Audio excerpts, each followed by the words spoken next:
Sudah record. Aku opening bentar ya, biar ada openingnya. Yeay. Halo semuanya, selamat siang. Selamat datang kembali di channelnya Adit MKM dan kali ini saya ada bersama dengan Dwika Putra. Halo. Yeay. Selamat siang ya katanya. Siang, sore, malam, nggak tahu sih. Ini YouTube bebas. Ini logomu beneran kan belakang ini logomu beneran kan? Iya. Nggak salah Benar, kan benar, aku benar. ngambil di Enggak. Google soalnya. Enggak. Wah, udah ada di Google lumayan. Udah ke indeks berarti. Oke, Dwika Putra itu sehari-hari rebahan sekarang. Lebih sering nyantai di rumah, di kosan lebih tepatnya. Sebenarnya gue apa ya? Gue nggak mau dibilang entrepreneur soalnya, enterpreneur gue. Pengusaha kecil-kecilan aja dan gue punya dua dua tim. Yang pertama yang kayak ditunjukin sama si Adit di situ tuh, Cici Dimsum, jualan dimsum, enak halal bikin sayang, dan Rio Renjana, which is creative consultant. Jadi keseharian gue ya gue kalau nggak ada si Corona Jancok ini ya gue lebih ke ketemu klien, membuatkan kreatif apa ya, kreatif brief dan lain sebagainya sesuai kebutuhan dan tetap jualan dimsum. Tapi karena lagi ada corona kampret ini ya gue lebih banyak rebahan di rumah, semuanya meeting dari rumah dan lain sebagainya. Ya kayak gini lah contohnya. Tapi kan pasti corona ini ngefek dong buat buat semua usahamu baik itu yang kuliner yang Ngefek, dimsum ini ngefek, sama ngefek. yang kreatif konsultan itu. Ngefek. Seberapa ngefek sih? Buat yang Oke, dimsum dulu deh, buat yang dimsum dulu deh. kalau dimsum itu gue ya ngefek banget berasa karena gini. Satu, sekarang masing-masing cabang, gue ada 2 cabang, masing-masing cabang cuma buka 3 hari seminggu. Instead of biasanya 7 hari seminggu. 3 Kenapa? hari Karena seminggu? memang, iya, jadi Apa aja, apa setengah-setengah. aja? Hari apa aja? Jadi yang di Serpong Selasa Kamis Sabtu, yang di Mm-mm. Fatmawati Senin Rabu Jumat. Hmm. Iya, karena tadinya kalau misalnya ada dine in kan harus setiap hari dijaga supaya ada yang bisa makan dan lain sebagainya. Sekarang nggak bisa dine in, jadi pesanannya gue pooling aja. Oke, oke. Jadi pada mesen buat hari apa. Terus kalau misalnya let's say mereka pengen hari Selasa tapi mereka lokasinya di Jakarta Selatan, tapi pengen banget nih nggak bisa nunggu sampai Rabu, ya udah bayar ongkirnya lebih mahal gitu. I see, I see. Jadi gue juga mempermudah buat satu, gue mempermudah buat karyawan-karyawan gue, jadi mereka cuma kerja lebih sedikit. Yang kedua, mempermudah gue juga pastinya karena pengurangan jam kerja pasti berpengaruh buat pengurangan insentif juga. Tapi gue coba gimana caranya supaya bisa win-win sih. Dan yang pasti gue lebih, jadi sekarang hampir 90% jualannya frozen. 90% lah mungkin malah. Kalau sebelumnya tuh frozen is about 40% dari orderan tapi 60% revenue gitu. Sedangkan sekarang bisa dibilang 90% orderan dan hampir 100% revenue. Gede banget soalnya. Berarti mau nggak mau kamu ini ya kayak motong gaji karyawan ya? Iya, sebenarnya sih apa namanya, sebelum mulai pun udah dicoba dibahas gitu sebelum sebelum ada keadaan ini, karena pilihannya adalah either gua paksain bayar dengan sekarang gitu tapi ada kemungkinan gua harus ngekat mereka pada suatu saat. Kalau kayak gini gue udah ada hitung-hitungannya masih bisa make sense gitu, kayak at least masih bisa self sustain. Jadi gue apa ya, kalau bahasa songongnya, I choose to believe that this is a marathon and it's not a sprint. Daripada kehabisan bensin di tengah dan jadi harus berhenti race sekalian, mendingan gue kasih tahu mereka dari awal. Karena yang paling penting transparannya sih, bahwa gue bilang kenyataannya adalah gaji kalian kan segini, gue cuman bulan lalu revenue kita cuman segini, profit kita cuman segini, bahkan buat bayar listrik sama tempat itu minim banget gitu. Jadi daripada nanti kalian jadi pengangguran, gue ada solusi gini. Berarti you are barely hanging on kayak beneran di ujung banget nih ya?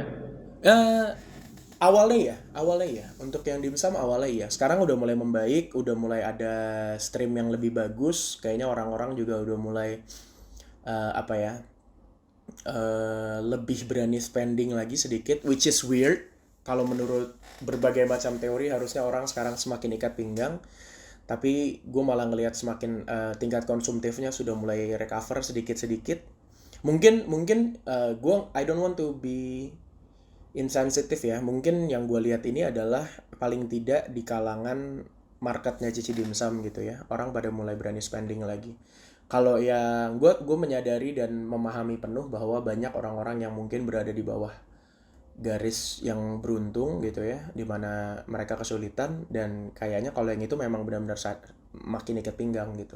Tapi paling tidak di market gue, di marketnya Cici Dimsum sudah mulai terlihat ada sedikit perbaikan gitu dalam sisi konsumsinya ya gitu. Kalau Liu Renjana gimana? Harusnya makin banyak dong orang yang make Liu Renjana, karena this is the opportunity to be a creative partner gitu nggak sih? Enggak. Karena kita punya banyak waktu and stuff. Enggak. Really? Rio Renjana juga take a big hit karena big hitnya itu lebih ke arah gini. Salah satu budget yang paling tinggi untuk dipotong dari company-company itu nomor 1 pasti entertainment, nomor 2 itu baru outsource. Jadi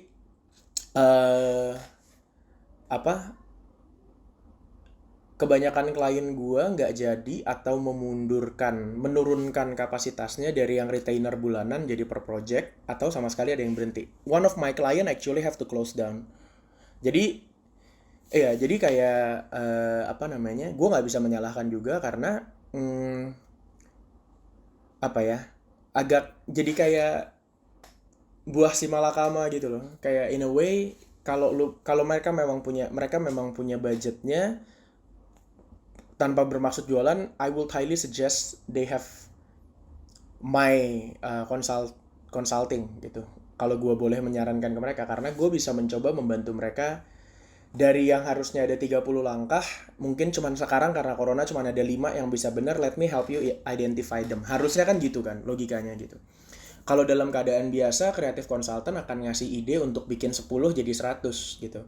Tapi kalau dalam keadaan seperti ini, mungkin gue menjaga supaya 10 lu tetap 10 gitu, essential lu tetap jalan gitu. Lu bayar lebihan tapi lu tetap jalan dan you can work something gitu. Harusnya kan seperti itu. Cuma memang tingkat edukasi yang dibutuhkan gak gampang gitu, karena pasti di pikiran mereka, ngapain gue bayar creative consultant kalau gue udah punya tim kreatif sendiri, ngapain gue bayar creative consultant buat bikinin konten kalau gue punya tim konten sendiri, tim sosmed sendiri. Karena sebenarnya menurut gue gini sih, ketika lo visinya adalah survival mode, dan gue gak menyalahkan ini ya, saat ini visinya semua orang bisa dibilang survival mode terlebih dahulu. Ketika visi lu survival mode, insting lu akan berusaha untuk memotong sementara budget-budget yang memang mungkin 1, kelihatannya bisa dipotong, dan 2, kelihatan paling gede. Gue gak bilang budget gue paling gede, tapi budget paling gede yang tidak bisa dibuang, mungkin salah satunya adalah outsource kan. Kalau lu namanya, let's say lu perusahaan makanan, budget paling gede lu pasti produksi, dan lu gak bisa nge-cut budget produksi. Budget di luar produksi, bahan mentah, gaji, maintenance mesin misalnya gitu. Dan gaji dan kantong-kantong pengeluaran berikutnya yang gede lagi apa ya? Paling outsource, entertainment, itu kan udah pasti dibuang. Gitu. Jadi karena lo nggak bisa meeting sama orang, of course budget meeting misalnya mungkin ada yang punya budget meeting pasti dipotong gitu. Terus kayaknya kita nggak perlu dulu nih creative agency, orang kita lagi fokus buat jualan dulu kok gitu. Gue nggak berani bilang itu misconception sih, cuman seharusnya bisa lebih membantu. Gue cukup pede untuk bilang bahwa I should have the capability of helping you grow gitu. Dan mungkin bagi beberapa, jadi very thin line gitu. Sekarang company yang bisa dan tetap menggunakan jasa-jasa agency, consultant, brand consultant itu tipis banget garisnya. Kenapa gue bilang tipis? Karena buat mereka yang sudah terlalu besar, mereka kantong budget mereka yang lain ini juga gede banget. Jadi mereka kayaknya malah banyak dari mereka yang harus benar-benar memotong untuk outsource, nggak usah dulu, fokus ke pakai tim internal dulu. Streamline communication. Sedangkan mereka yang masih kecil nggak mampu. Pasti yang masih kecil cuman berpikir gimana caranya gue naikin penjualan gue lewat WhatsApp, naruh di WhatsApp group dan lain sebagainya. Apapun dulu asal tetap jualan gitu. Jadi very thin line, dimana ibaratnya kalau ada diagram Venn, yang mampu afford creative consultant dan yang butuh creative consultant tuh tipis sekali kalau sekarang nih. Tadinya tuh luas, irisannya tuh luas, sekarang menipis sekali karena pada saat pandemi ini. Gue nggak menyalahkan sih, karena survivability juga very important for now gitu menurut gue.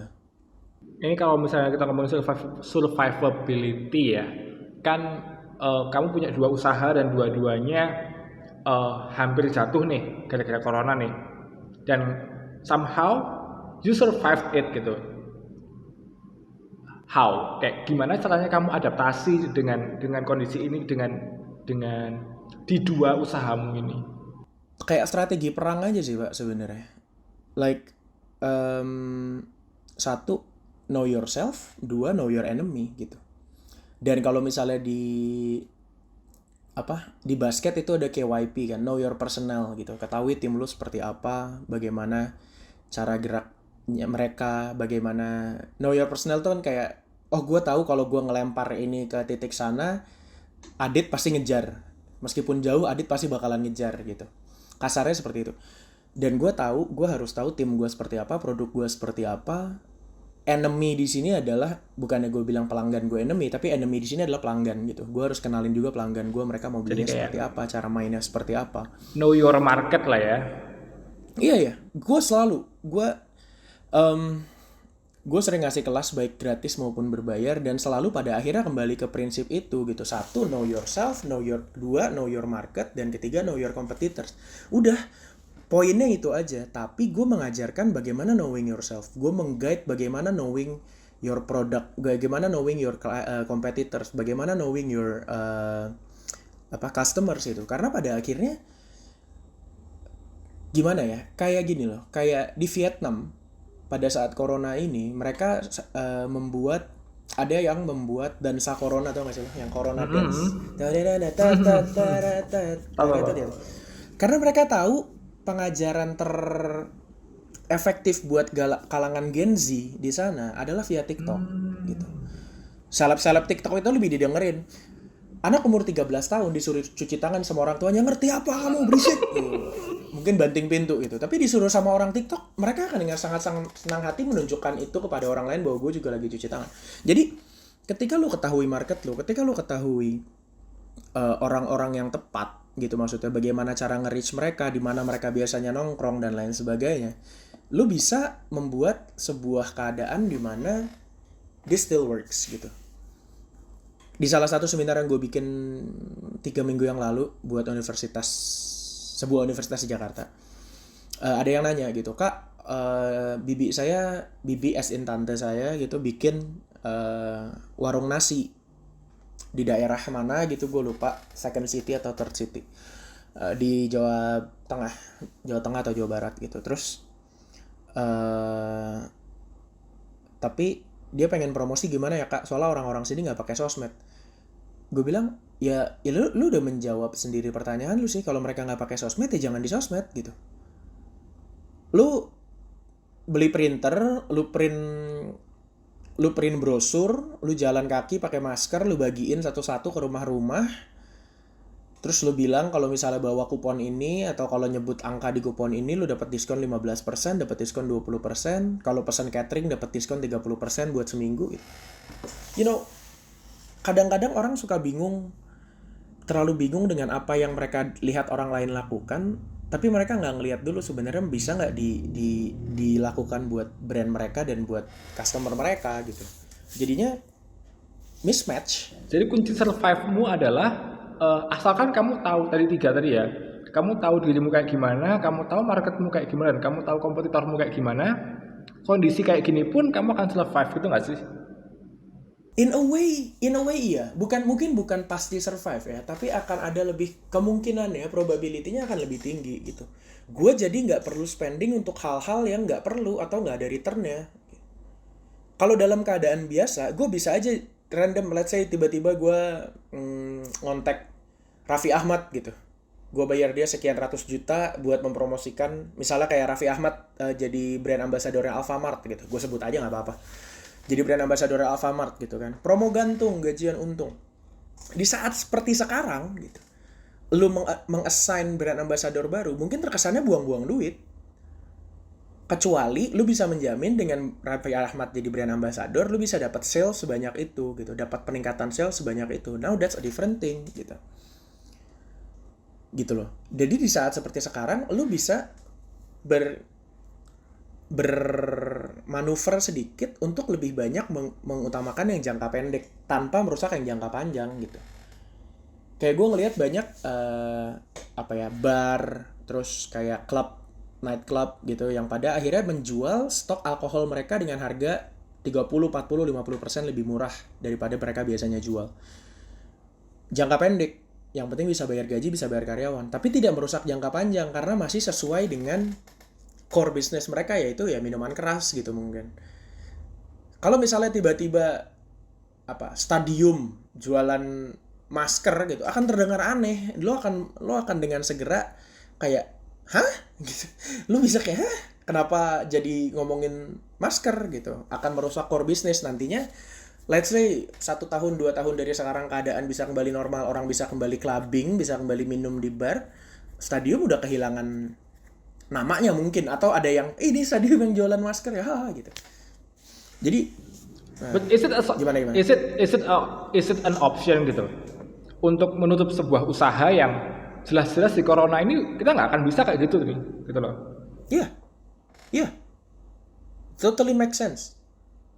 Kalau memang bisnis lu sudah tidak jalan, kalau memang usaha lu sudah tidak jalan, it's not a failure to close it down. And make a new one, right? Why not? Intinya gini, kayak let's say lo ada satu jalan terus ada 10 percabangan gitu. Pada saat keadaan normal, lo setuju bahwa cabang nomor 1 adalah bisnis terbaik buat lo. Lo ngikutin jalan itu, ternyata sama-sama badai. 10-10-nya kena badai. Tapi di tengah badai tersebut, dari 10, yang longsor 5. Punya lo salah satu yang longsor. Ketika lo ketemu di tempat yang longsor, lo punya nggak power buat mobil lu apa nih gitu ibaratnya. Mobil lu kuat nggak tetap lewat jalan yang longsor ini? Kalau emang nggak kuat ya cara terbaiknya mundur dan cari jalan yang nggak longsor dong. Lu memaksakan akhirnya malah mati gitu. I mean, ya ngerti honornya kan kayak I will go down with my ship. No. You shouldn't gitu. Kalau memang lu yakin bahwa lu orang yang bagus, bahwa lu memang seorang pebisnis yang bagus dan memang lu kuat, lu pinter, dan lu yakin bahwa ilmu lu bisa ngebantu orang in a way gitu ya. Kematian lu akan berakibat lu nggak bisa bantu orang lagi gitu. Kematian ya dalam tanda kutip. Kematian lu sebagai pebisnis akan menghentikan itu sama sekali gitu. Jadi mendingan ya udah be the guy you're supposed to be. Bilang oke, kita terpaksa close down, kita udah nggak bisa. Untuk sekarang gue bikin tim gue gerakin buat apa segala macam, and then one day kita bikin lagi apa. Oke. Tapi gini, ada situasi di mana orang kan harus menutup kerjaan mereka nih, menutup usaha mereka, ya kan. Tapi ada beberapa orang yang nggak memungkinkan untuk bikin sesuatu yang baru nih, karena mungkin modalnya nggak ada, atau my point is this, adaptasi atau strategi bisnis yang kamu barusan ngobrol itu adalah sesuatu yang butuh privilege nggak sih? Ya. In a way ya. Sama seperti privilege kenapa ada orang yang bisa work from home, ada yang nggak bisa. Gue udah ngomong hari apa ya? Lupa. Gue pokoknya ada satu seminar yang kemarin gue ngajar juga buat TOT, buat yang on top. Gue ngomong, ada beberapa bisnis yang lebih adaptable daripada yang lain gitu. Segampang gini sih, kayak General Motors bisa mengubah dari membuat mobil jadi bikin ventilator. Karena dia tahu itu akan menjadi sebuah komoditas yang dibutuhkan. Modalnya yang dibuat cukup, mereka punya R&D yang cukup, bisa dilakukan. Itu privilege. Kalau misalnya lu pabrik kecil pembuat selang, misalnya, bikin selang, semua produk lu adalah bahannya dari bahan karet tebal, karet tipis, karet lentur, karet keras. Semua molding yang lu punya adalah molding selang. Lu nggak bisa tiba-tiba mau bikin selang tiba-tiba lu mau bikin masker gitu. Lu nggak punya alatnya, lu nggak punya skillnya, lu nggak punya ininya. Kalaupun lu pengen jadi punya, lu harus hiring orang-orang baru, lu harus R&D barang baru, lu harus beli bahan-bahan baru dan lain sebagainya, dan modalnya lebih gede. Jadi di tengah-tengah dalam tanda kutip non-privilege tersebut, di tengah-tengah keadaan di mana lu adalah bagian dari yang non-privilege, yang bisa lu lakukan adalah survive as a person dulu sebenarnya. Kalau lu sebagai pelaku bisnis ya, gue ngomong sebagai pelaku bisnis, ya lu harus ngomong terang-terangan ke tim lu. Makanya gue dari awal ini terjadi, gue sudah melihat adanya forecast yang kurang menyenangkan, kelihatannya bisa tutup beberapa lama dan lain sebagainya. Gue langsung ngomong ke mereka. Ketika klien gue ada yang udah tutup, itu ngasih gue trigger untuk ya udah gue harus jelasin ke mereka gitu.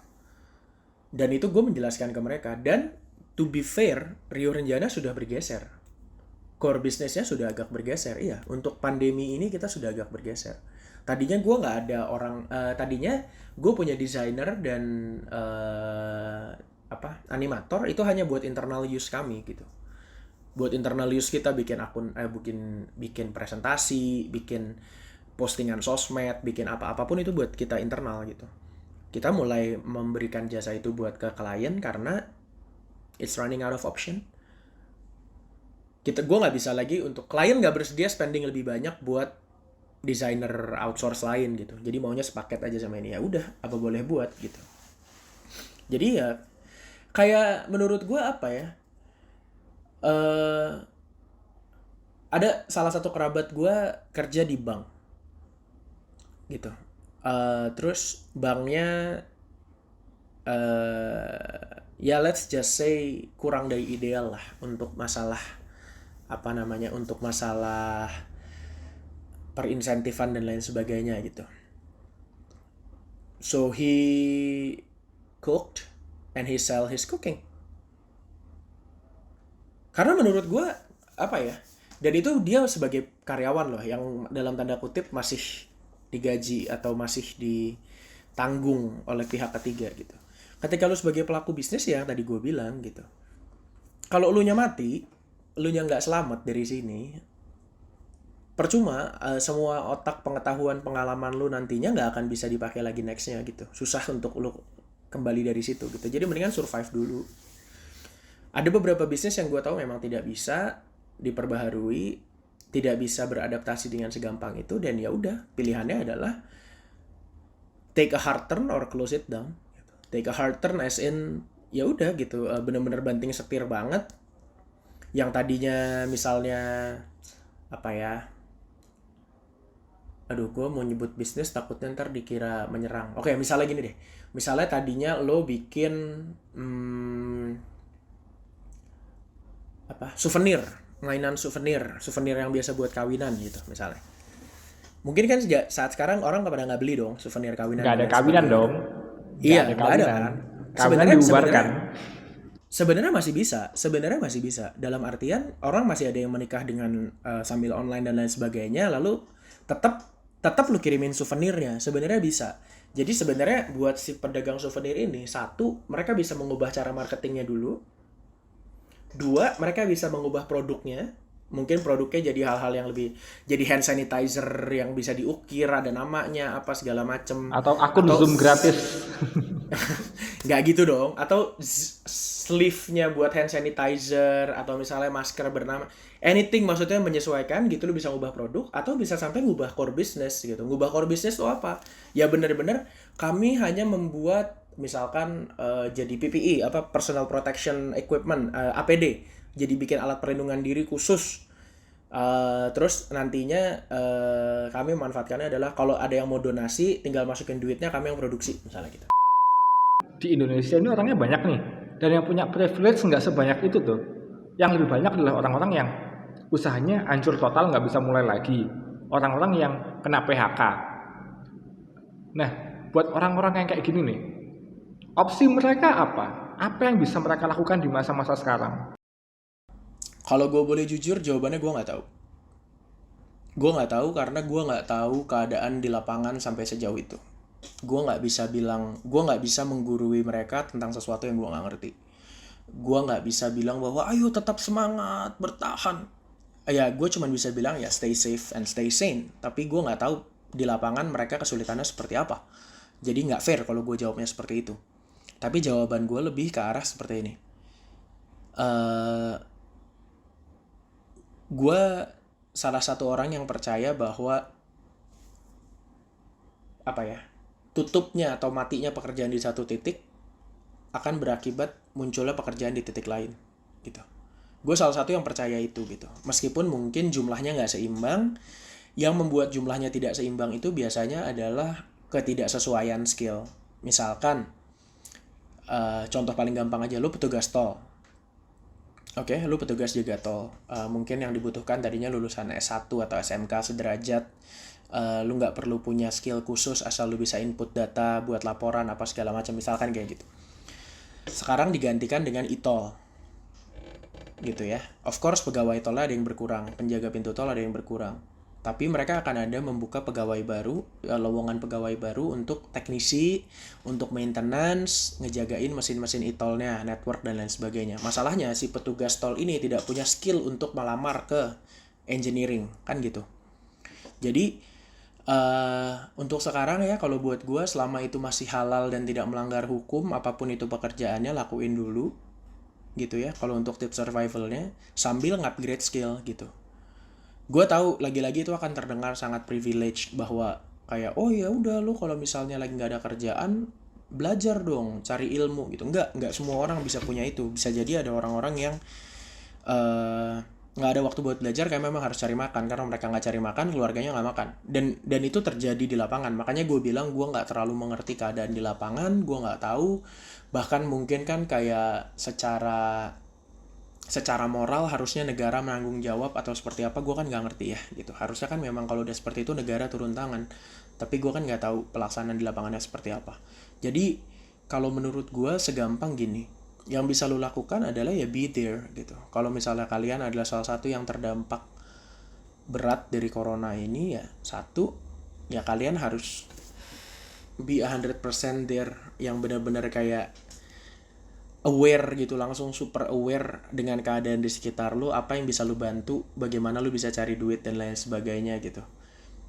Lu bisa ngojek misalkan, lu punya motor, lu bisa nggak mulai nganter-nganterin barang, parcel lebaran dan lain sebagainya. Atau misalkan, oh gue bisanya bertukang gitu, lu coba cari orang-orang yang sekarang misalkan pembangunan pasti agak melambat gitu. Mungkin nggak ada, lu bisa bikinin kotak parcel, kayak lu bisa bikinin, mulai ngerapiin rumah orang, bikinin lemari apa segala macam. Karena pada stay at home kan, orang-orang yang berprivilege itu pasti pengen membangun sesuatu di rumahnya apa segala macam. Use it. Maksudnya ya nggak ada, nothing shameful about that gitu untuk sekarang gitu. Kayak apa ya, gue di titik yang sampai gue sampai menjualkan bakminya teman gue sampai menjualkan kuenya teman gue dan lain sebagainya. Terus kayak, Dwi kok lu masih resell beginian? I need to stay alive. Gue nggak lagi berpikir untuk satu orang, Dwi Kaputra doang gitu. Gue memikirkan gue dan tim gue dan karyawan gue gitu. So there's a lot of things that I have to think about gitu. Dan itu adalah gue yang mungkin bagi sebagian orang kelihatannya privilege karena bisa punya bisnis dan sebagainya. No, I'm not gitu. Gua pun harus, kalau lu menganggap gua privilege, gua pun masih harus melakukan hal-hal lain di luar kebiasaan gua kok gitu. Gimana mereka yang nggak privilege, dan gua ngerti banget perasaan itu gitu.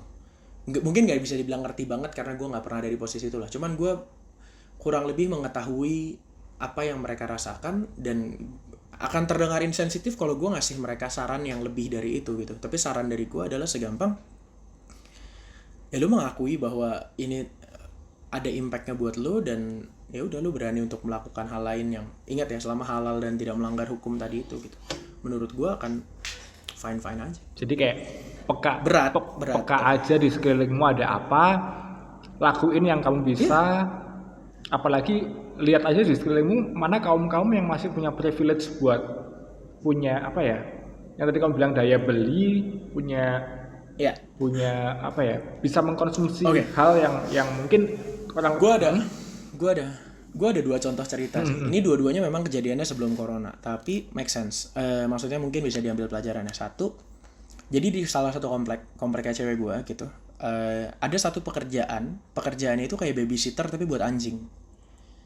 Jadi the whole komplek tuh pada banyak yang punya anjing. Terus banyak yang harus kerja kan, orang-orangnya pada kerja kan. Jadi kerjaannya si babysitter ini adalah mereka keliling di komplek itu di jam tertentu, ngeluarin makanan kering maupun basah, nyiapin, ngadukin gitu, terus ngasih makanannya ke anjing-anjingnya, kunci pintu, pergi lagi. Itu diawali cuma gara-gara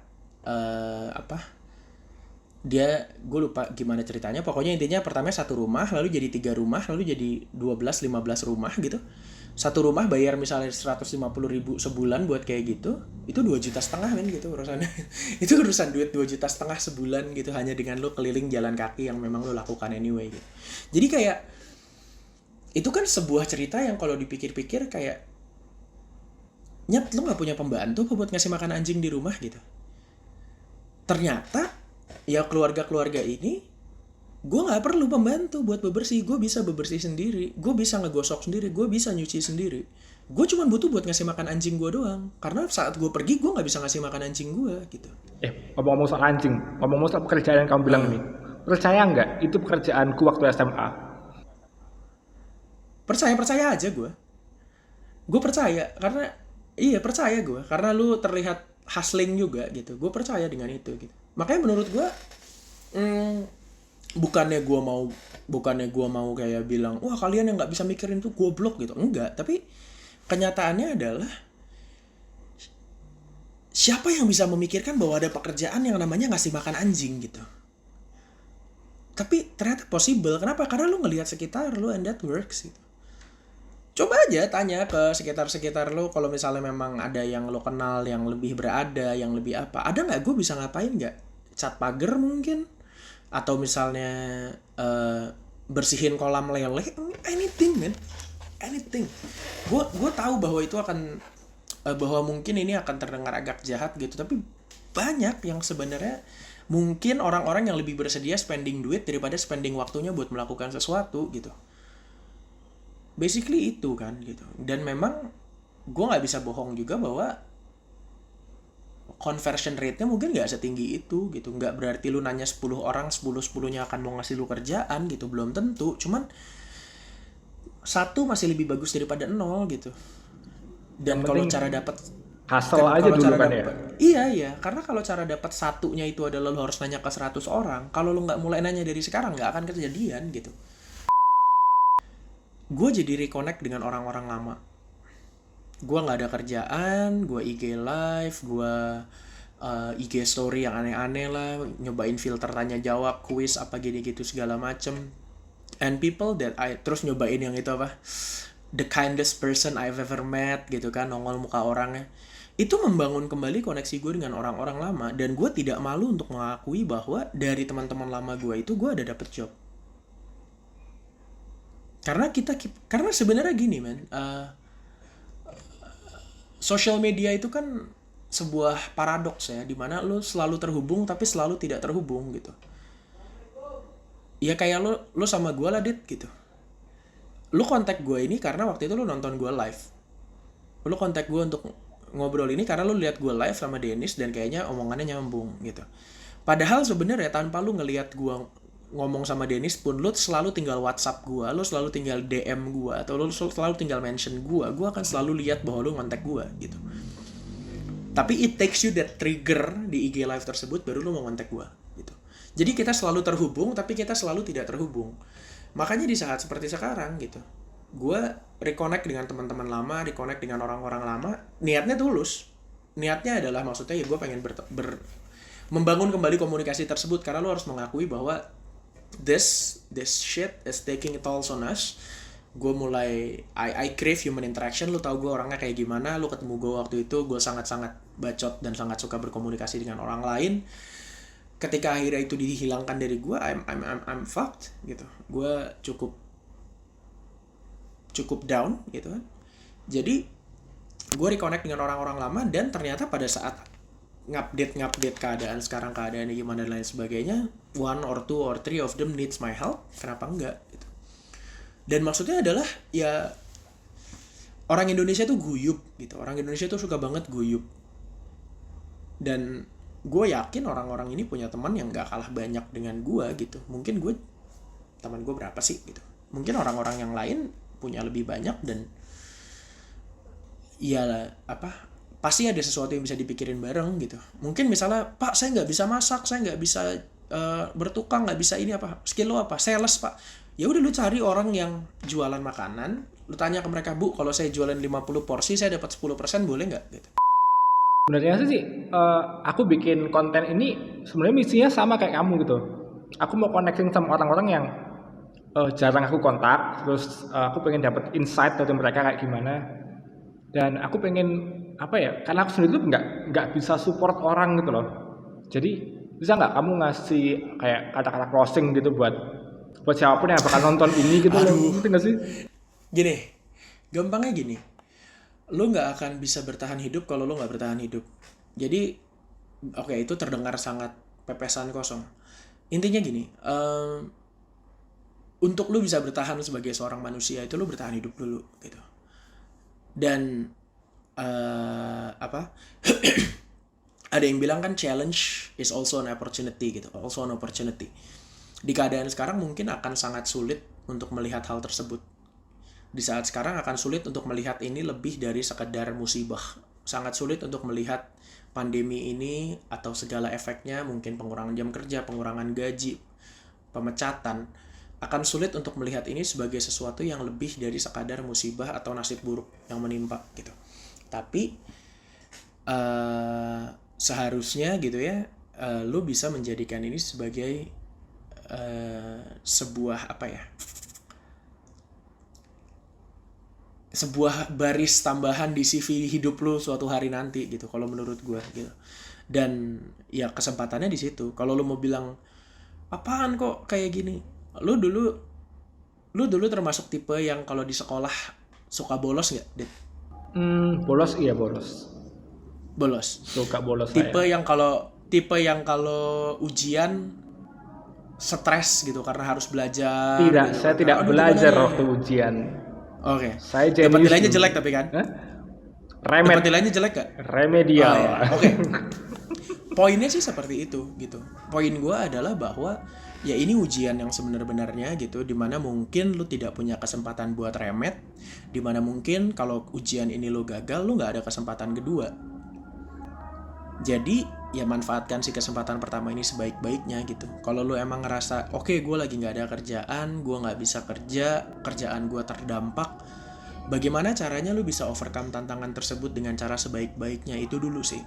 Dan lu nggak akan bisa overcome tantangan apapun kalau elunya sendiri dalam tanda kutip mati gitu. Jadi satu, mati yang beneran mati juga, dan mati dalam tanda kutip juga gitu. Satu, lu harus bertahan hidup dan sehat dulu. Oke? Itu satu. Kedua, lu harus keep diri lu tetap hidup. Gue nggak bilang lu harus super produktif kayak orang-orang bikin konten banyak banget di rumah apa segala macem. Enggak lah, gue 5 minggu pertama tuh gue nggak bisa bikin apa-apa. Otak gue nggak kerja sama sekali karena gue penuh dengan stres gitu. Dan nggak apa-apa gitu. Stay alive in your own pace, itu nggak apa-apa. Yang penting lu bertahan hidup dulu. Dua, ya lu juga harus menjaga diri lu tetap bisa berguna gitu. Segampang mungkin kayak ya itu, denger kesempatan di sekitar lu, ngobrol sama orang-orang di sekitar lu, what can be done dan lain sebagainya. Jangan gara-gara corona lu jadi malah berantem sama tetangga apa segala macam yang nggak penting gitu. Jadi keep alive, survive dan stay alive gitu. Makasih Rika, keren banget sharingnya, aku terberkati sekali. Thank you. Waduh, aku udah lama nggak pakai. Kamu pasti lulusan. Saya tidak lulus. Oh iya. Saya lulus dong. Saya tidak lulus bro. Saya DO tahun ketiga. Oh ya, terima kasih Dwika atas kesempatannya, atas ngobrol-ngobrolnya. Teman-teman kalau mau follow Dwika bisa di Instagramnya apa? Dwika Putra. Karya karyanya ada kan? Dwika Putra. Nanti aku kasih di atas juga. Biar keren gitu.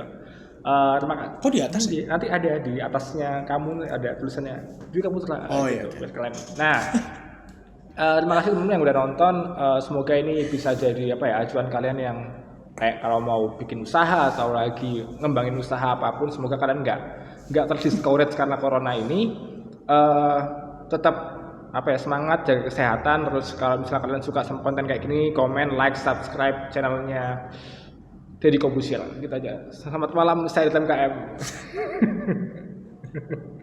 Tadi siang loh kita. Jadi selamat siang. Enggak apa-apa, biar. Wah, lama ya. Saya Dwi Putra. Dadah.